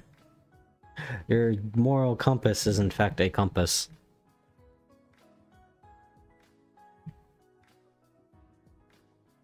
But yeah, COVID is interesting from a psychological standpoint. Because, I mean, you just look at everything. Like, people start playing more video games. Like, yeah, okay, it maybe wasn't as niche, but a lot more people start playing video games. Dude, like I Only single-handedly fans. added 2,000 hours to War Thunder. That's how bad it was. Oh, yeah, and then you had like the rise of OnlyFans, and granted, that thing's a fucking scam, but that's another topic. Because, you know, it's like the thing my psychology teacher taught me. Like every minute, not even that, less than a minute, there's a dirty thought in a classroom in a college lecture. Because when you're bored, your mind immediately goes to something stimulating. And I honestly think that's kind of going back to the theme of the night. That's a fucking issue I have. It's like I'm bored. I am alone. I am just existing, trying to finish college on my own. It's kind of miserable on your own. Have friends. Don't be me. Like, damn, it gets bad. You know, now that I think about it, what's his name from GTA, Michael? Yeah. His kids are perfect personas of what the internet can do. The one's fat, lazy, and all he does is like smoke weed and masturbate while playing Call of Duty, and the other almost gets put in a porno and is an idiot. Yeah. This is why I think about the virtue temperance a lot lately. You always gotta go in moderation. Because, boy howdy, like, we were watching like Rocky Horror Picture Show the other night, and it was fascinating because as a guy that does a lot of world building, I try to like make gods based off the 7 deadly sins. Dr. Frankenfurter is the perfect example of like hedonism and lust. There are no fucking breaks, and everything goes to extremes with him. It's fascinating.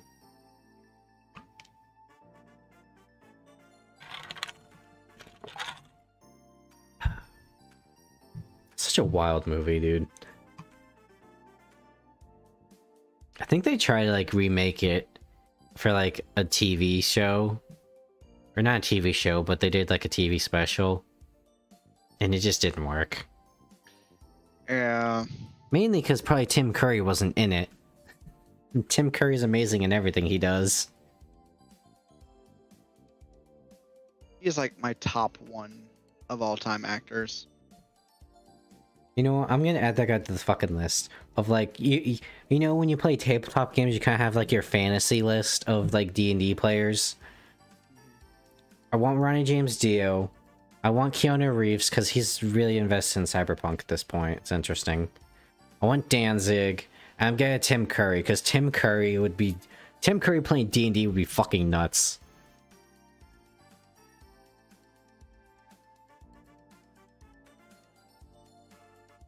That'd be pretty fucking metal, actually. Yeah. Oh god. I don't know if anyone's watched the movie, but he was really good in the Clue movie. That movie is so good. And they did a funny thing where they had 3 different endings and they put each ending in like different theaters. So like that would have been really smart to do in like this day and age. Well, okay, maybe not. Maybe during the budding internet age, where like everyone, like different people got different endings, and it confuses the hell out of them. Which one's real?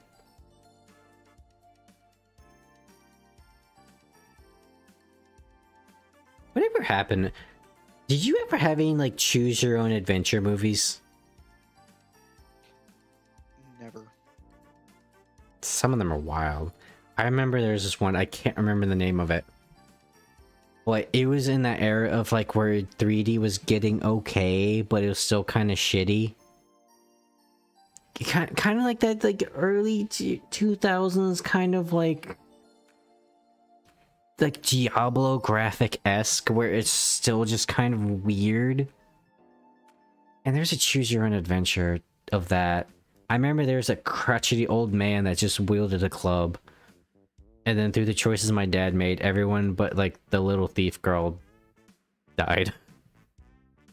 Like, What?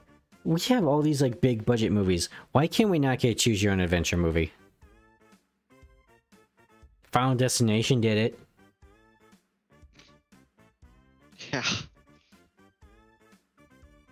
That's the thing no one ever talks about. That when you're like, yeah, this is a really good Final Destination movie. Wait, what? There's different death scenes? Yes. Some can live. It's horrifying. I hate Final Destination. I don't even want to talk about it. It's terrifying. I think they're funny. The movie. Yeah, it really is. I got paranoid for a while, but then I just found them funny.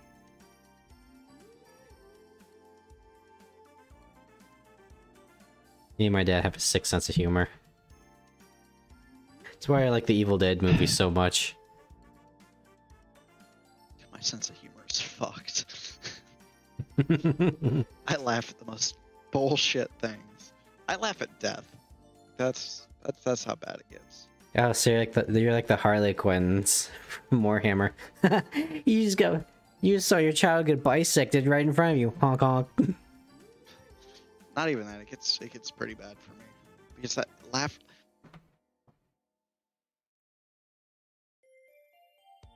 Oh god, am I dying? Oh no.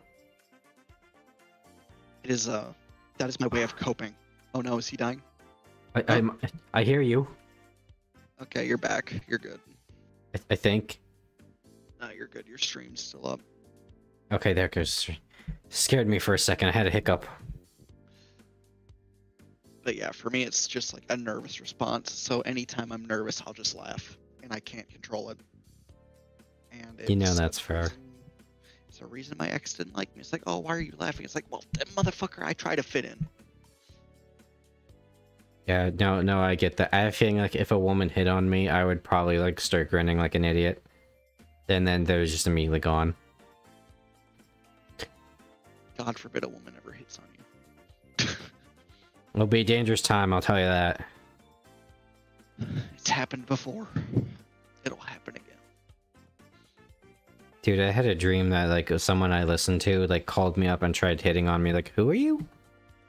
Oh, yeah, this isn't weird. We've never met, and you are calling me on my cell phone.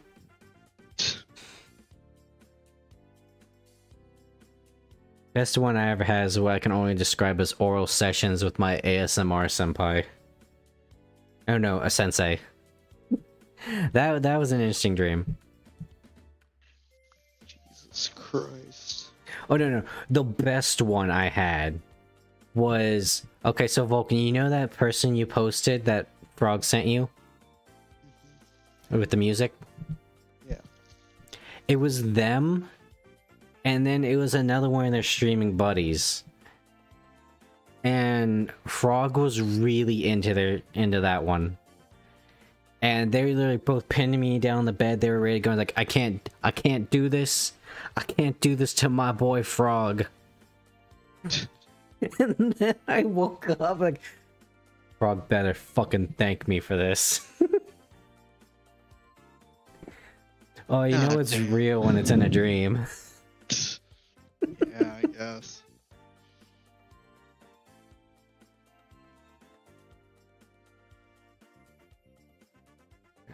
I gotta find you some more VTubers.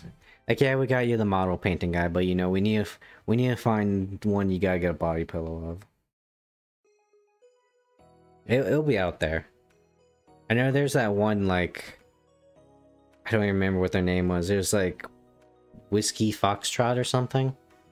I play a bunch of like war games. The tactical VTuber.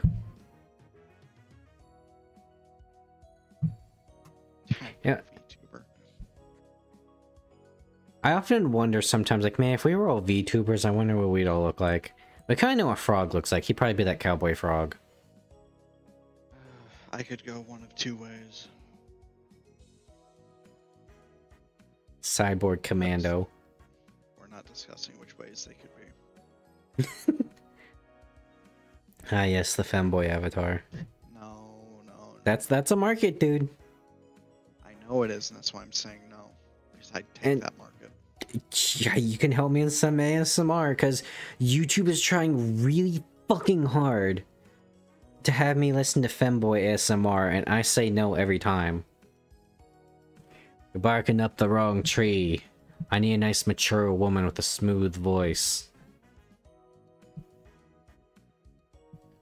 Or, you know, just like some really crazy... There was one I was listening to. Never have I felt like such a piece of meat. It was basically like the story of, like... You know, the classic story of the prince saves the princess from the tower. Yeah. And you know what I always say about mages locked up in towers? What? They're incredibly horny because they are locked in a tower all day long. So the princess is just like, it's like, oh, thank God you don't wear a cape. God damn, look at that ass. Like, what's going on? Oh, nothing. And it's just like, they verbally, like, molest you. But it's funny in the end because, you know, they kind of cut out the part about the sex. Because YouTube. And then at the end it's like, wait a minute, you're not the prince? No, I'm actually the prince's guard. Like, oh. And I think they might have actually liked that part at the end.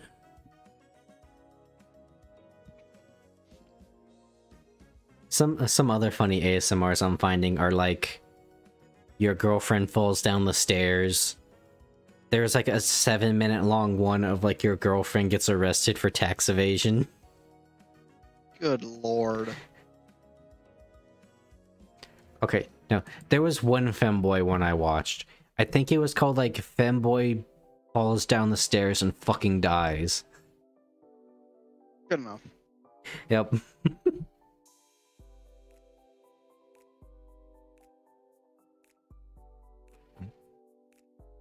Hey, you want something that'll like make your testicles like shrink up a little bit? What could it possibly be? So I told you that my dog got neutered, right? The 70-pound, 10-month-old retriever who will probably grow another at least 30. So he's been getting really like weird and agitated, and like he just won't like settle down. And we found out what it was today, because we had to take him to the vet to figure it out. There was like some seepage or something from his wounds.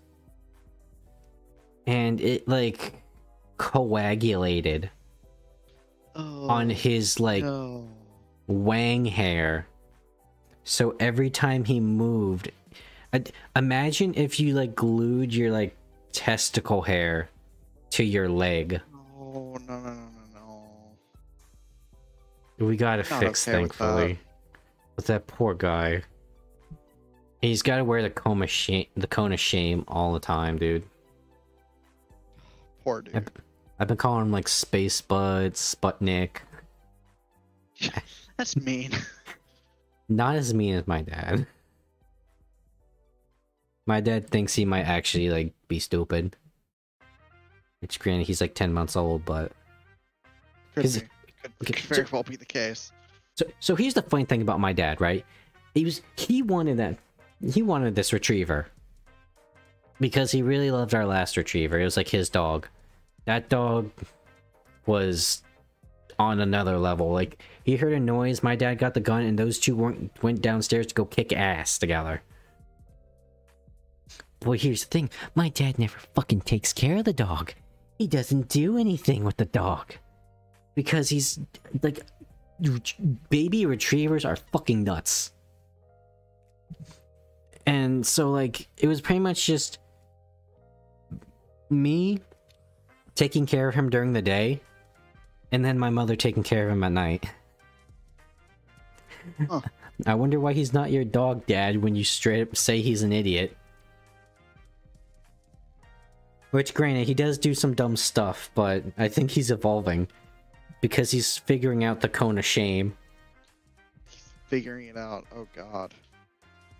Like, he's learned to take toys now. And one of our other dogs tried to, like, take the toy from him, and he just put his head down on the ground like an ostrich with the cone. They couldn't get the toy. There's a force field of plastic now. God. And then when they left, he just, like, tilted his head up, and then it just fell down the cone. If only he had spatial awareness. He didn't have spatial awareness before the cone. And it only got worse.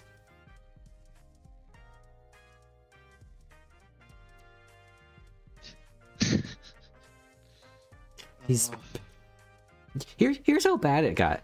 We had, like, an electrical outlet in the hallway. I don't know why there's one in there. Because there's nothing in there. It's just a long hallway. A long, narrow hallway. And he ripped the casing of the outlet out of the wall with his cone.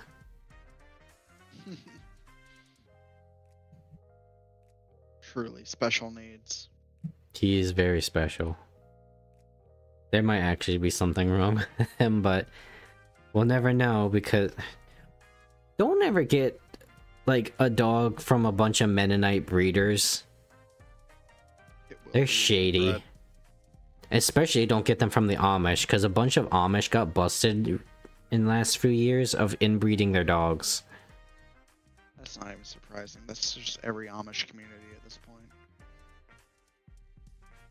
You know what, Amish? You go live in your own little world. We don't fucking care, because you're all assholes. Hey, the handful in Kentucky that aren't, oof. I'm sure they're probably nice, but Jesus, dude, every Amish person I met. Well, Amish where you're at are just terrible. I've met a few, unfortunately. The worst one was when we were actually going to get that retriever. I probably told you about this day. Foggiest day I've ever seen. So imagine me, right? I'm going with my mother. We're driving probably the farthest I've ever been out of state that wasn't via plane. And it's like walking into Silent Hill. You pass, like, several, like, grave sites. And, like, graveyards that aren't, like, professionally made. And then all of a sudden, out of the mist of the cornfield, down the road, there just comes a singular Amish man with his coach and horse. That had to be in Indiana. That had It was Indiana? I was gonna say, there's you said cornfield, and like, there's 3 states that are known for cornfields. Dude, Illinois, Indiana, and Minnesota. It was so surreal, dude. It was like it was like Silent Hill. Especially after I turned the Silent Hill soundtrack on to freak my mother out. And because I'm weird and I find something about that very calming. Then we got the dog, and it was probably one of the sunniest days I've seen in a while.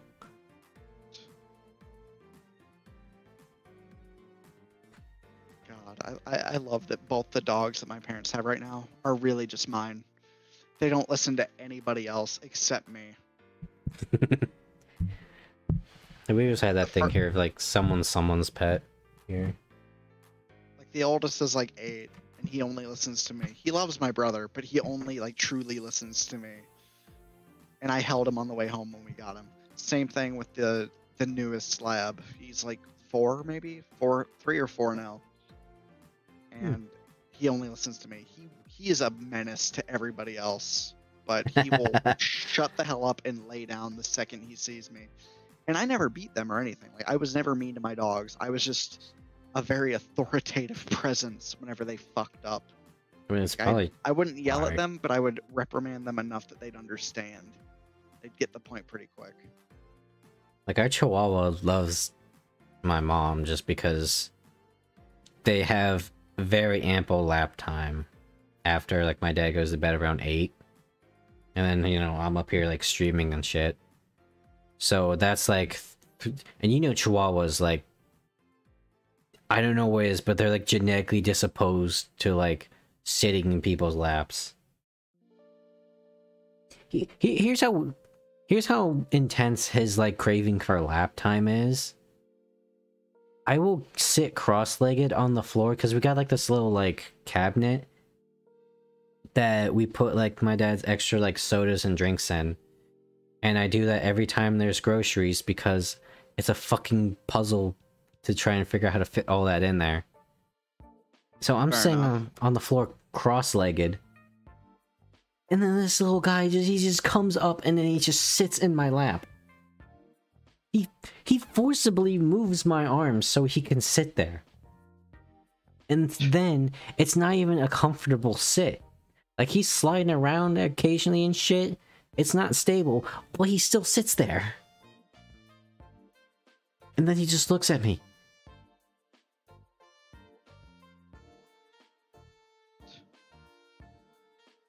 That dog is whacked out because he's got 2 sides and there's no in between.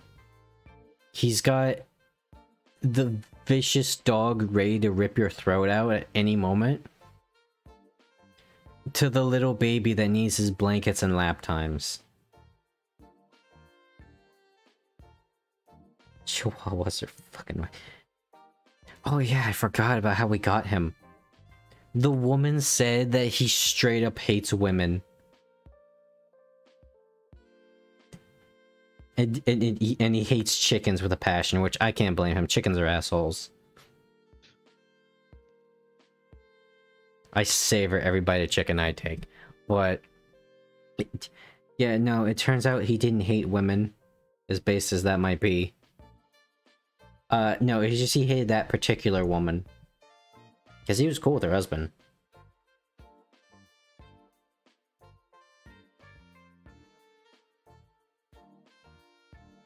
Damn, sounds like she must have been a bitch. She was more of a cat person.